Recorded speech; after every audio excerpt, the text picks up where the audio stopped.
Hi guys, welcome to the channel. My name's Tom. I'm a teaching professional at Norwood Park Golf Centre in the UK, and today I'm going to be giving you my thoughts on the new Cobra RAD Speed. Now this driver comes in 3 different models to suit different golfers. The first is the Cobra RAD Speed, designed for the more of a kind of lower handicap player. Adjustable weighting front to back, a 2 gram and a 12 gram weight, so you can shift more weight forward and lower the spin. Really helpful when custom fitting, if someone's spinning the ball up a little bit too much, to be able to move that weight forward and bring the spin down. The XB offers a little bit more forgiveness with the weighting placed fixed at the back, a 9 gram weight at the back for maximum forgiveness and that little bit more spin.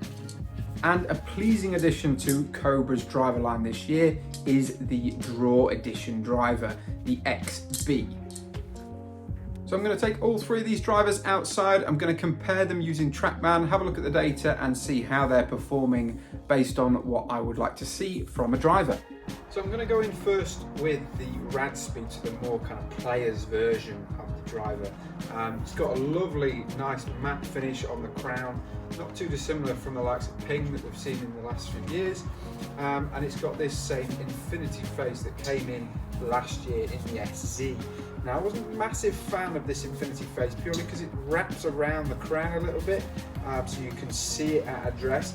When that first came in the SC, I wasn't massively fond of it, but I have to say I am starting to warm to it a little bit now, and I don't think it would be something that would offend me at all, certainly after playing with the driver for a little amount of time. Using the same shaft for all these tests, so all 3 models will have the same shaft in and this Cobra Connect grip, which is a little bit thicker than your standard grip, but I don't mind that too much. The profile of the driver looks great down behind the ball. It's not too much of a big footprint. I don't like something that looks too big, but it's got a nice deep face to it as well. Love the look of it. It looks nice and subtle. Let's give it a few hits.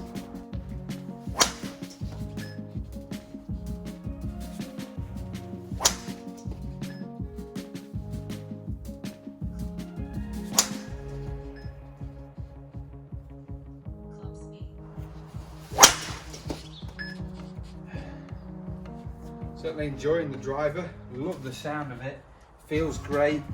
So far I haven't really looked too much at the data. I can see the grouping, it certainly looks great with that first driver, but we'll take a deeper look at the numbers once we've gone through all 3 drivers. Next up I've got the Cobra RAD XB, so this is the more forgiving of the 2 drivers. Personally, looking at that grouping with the speed, I don't think I need any more forgiveness because it certainly seems to be fine in fairways. But this might just offer me that little bit more spin, so it might kick the ball up a little bit higher. It looks a little bit different to the RAD Speed. We've got the gloss finish of that kind of nice shiny crown now, rather than the matte finish with the Speed. Personally, I actually prefer that a little bit. Still got the wrapped around infinity face, same shaft, same grip, everything the same. Let's give it a go.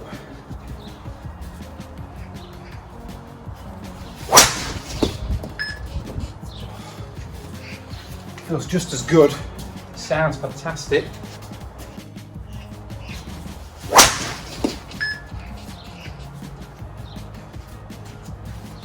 Looks like it's launching a little bit higher.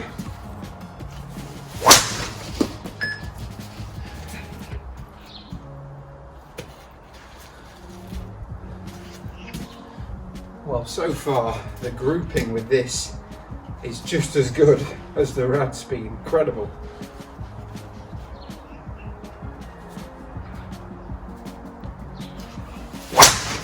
Now, one thing you'll notice with a lot of club reviewers is they won't go into too much information about the Draw Edition versions of each driver. But I'm going to, because this is a massive step for Cobra. I think Cobra have really upped their game with drivers since the release of F9 back in 2019. They've always made good product, but I think they really stepped it up a level. And certainly for me as a custom fitter, very easy to fit people for. You very rarely get someone who dislikes the sound, the feel and the performance of the driver. But the one thing I feel it's been lacking from a custom fitter's point of view is that option to have a little bit more weight in the heel and help people who hit fades or kind of overcook a slice. So getting this driver with a draw bias in it is a massive plus, and I think it will do wonders for sales of this driver, because like I say, it suits so many golfers. The only downside was that guy who slices it, you know, a little bit out to the right, or that lady who slices it and loses it right. There just wasn't enough there to help them. So hopefully with this driver, we can see a big enough difference to really help people who struggle with that ball flight. First thoughts, looks very similar to the XB model, so the more forgiving model. I think this will be just as forgiving, but obviously we've got that little bit more weighting and heel. Doesn't look like it sits closed, which is nice. I'm not a big fan of the drivers that kind of sit super close. You often find with those kind of drivers that are designed to help people that slice it, they sit super closed. Don't like that. It doesn't appeal to me personally. I can see why it would to some, but I like the fact that that sits quite neutrally. Right, let's give it a go.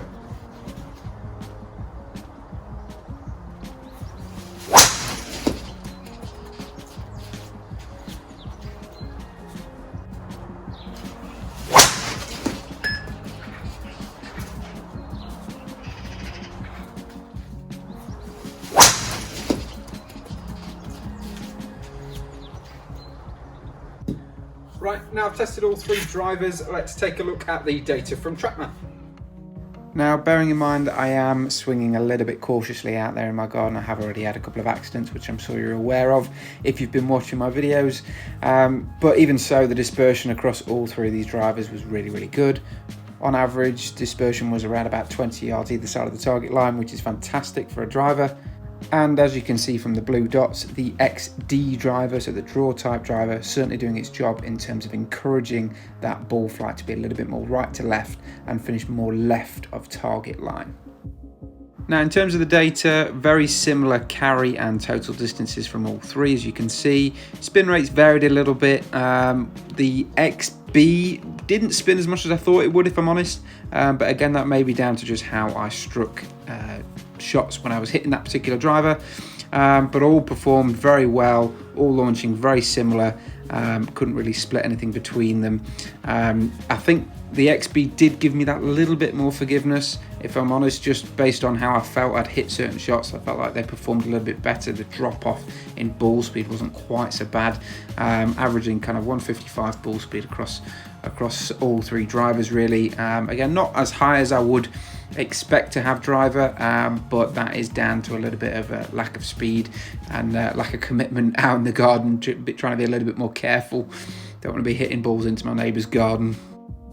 All in all, I was really impressed with this driver. I wouldn't be at all surprised to see it do really well this year. If you are maybe interested in getting this driver or anything else, then I can't stress enough the importance of getting custom fit using a launch monitor. We use Trackman 4 down at Macy's Golf Store. Either Rob or myself will do our best to ensure that you get the right equipment for you and your game. If you'd like any more information on this driver or any other drivers or any other product that we stock, then please don't hesitate to get in contact with me. Links are down below for my social media. And if you'd like to book a custom fit with myself or with Rob, then please do get in contact as well. Guys, if you enjoyed the video, then please do smash that like button. If you haven't already, then do give me a subscribe. Then you'll be sure not to miss any of the golf related content that I'm going to continue to bring to you each week.